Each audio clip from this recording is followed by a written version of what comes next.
शोभा, आरुष आरुषि को भी अपने साथ जल्दी ले आना, मुझे भी थोड़ी मदद मिल जाएगी। रमिता किताब बैग में रखते हुए बोली। तू चिंता ना कर रमिता, घर जाकर थोड़ा फ्रेश हो जाओगी, फिर सीधा तेरे घर ही में आऊंगी। यह कहकर शोभा स्कूल के बाहर आ गई।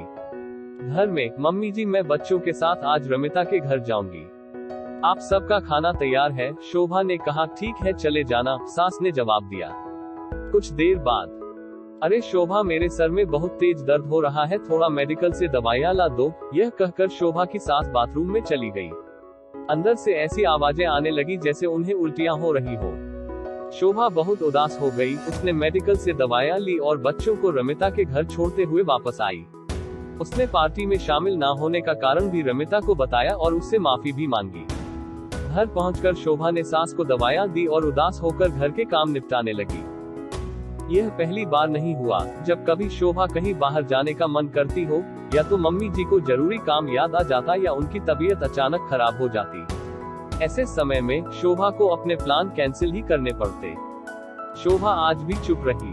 अगली सुबह जब वह सास के कमरे में गई तो दवाइयां वैसे ही थीं और मम्मी जी सुबह की सैर पर गई हुई थी। शोभा को सब कुछ समझ आ गया। कहते हैं ना, इंसान हर बार धोखा नहीं खा सकता। देर ही सही पर शोभा को सब कुछ समझ आ गया। वह पार्टी आदि में सम्मिलित ना हो पाए, इसीलिए मम्मी जी ने यह बहाना अपनाया। हमेशा की तरह जब भी शोभा कहीं पार्टी, सहेली, मायके या रिश्तेदार के घर जाने का होता तो किसी न किसी तरीके से शोभा की सास उसे रोक देती। अब बस उसने ठान लिया, अगर वह इस क्रम को यही नहीं रोकी तो हमेशा उसकी छोटी छोटी खुशियां कुर्बान ही होती रहेंगी। कुछ महीनों बाद, मम्मी जी मुझे मायके जाना है, बच्चों की भी छुट्टियां चल रही हैं, मम्मी पापा बच्चों को बहुत याद करते हैं, कब जाना है शोभा? सास ने पूछा।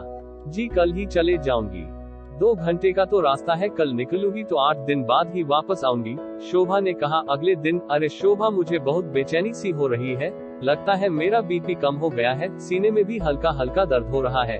शोभा के सास करहाते हुए बोली। मम्मी जी आप चिंता ना करें, आराम करिए, मैं कुछ करती हूँ, मेरी चिंता ना करो शोभा, तुम अपने मायके चले जाओ, मेरा तो यह हमेशा लगा ही रहेगा। कैसी बातें कर रही हैं मम्मी जी, इस हालत में आपको छोड़कर जाऊंगी तो मुझे भी अच्छा नहीं लगेगा, आरुष के पापा को पता चलेगा तो वे भी नाराज होंगे।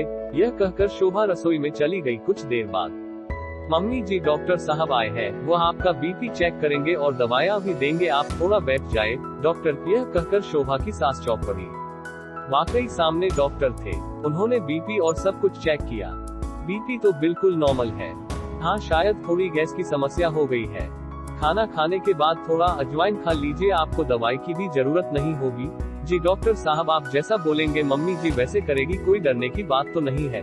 शोभा ने पूछा। नहीं नहीं, शी इज परफेक्टली फाइन। यह कहकर डॉक्टर चले गए और इधर शोभा अपनी मम्मी को मायके में फोन में आने की खबर देने लगी।